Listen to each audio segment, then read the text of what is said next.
எந்த கொம்பனாலும் திராவிட முன்னேற்ற கழகத்தை தோற்கடிக்க முடியாது. நேரடியாவே கேட்கிறேன், சிஎம் சார் மிரட்டி பாக்குறீங்களா? அதுக்கு இந்த விஜய் ஆள் இல்ல சார், அதுக்கு நாம ஆள் இல்ல சார். 74 ஆண்டு கால ஹிஸ்டரி இருக்கு நமக்கு. திமுக மிரட்டலுக்கு பயப்படுகிற கட்சியா? செம்ம காமெடியா இருக்குங்க. I am just enjoying like anything. வேணாம் சார், இந்த அடுக்குமுறை, இந்த அராஜக அரசியல்லாம் வேணாம் சார். நாம ஒண்ணு இங்க தனியால் இல்லைங்க சார்.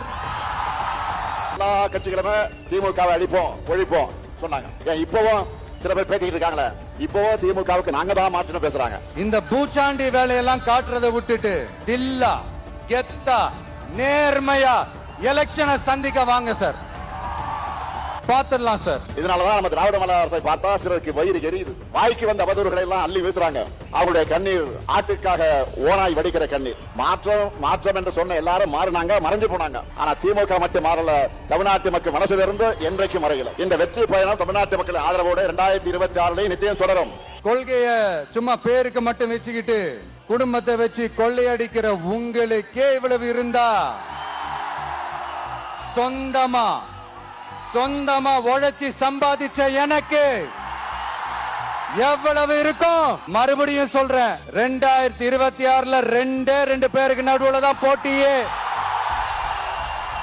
ஒண்ணு இன்னொன்னு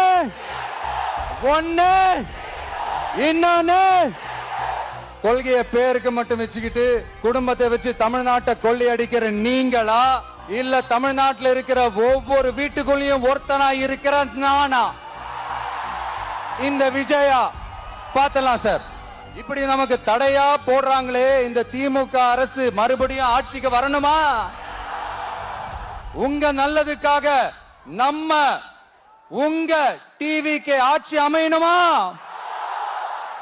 இந்த போர் முழக்கம் உங்களை ஒரு நிமிஷம் கூட தூங்க விடாது, துரத்திக்கிட்டே வரும்.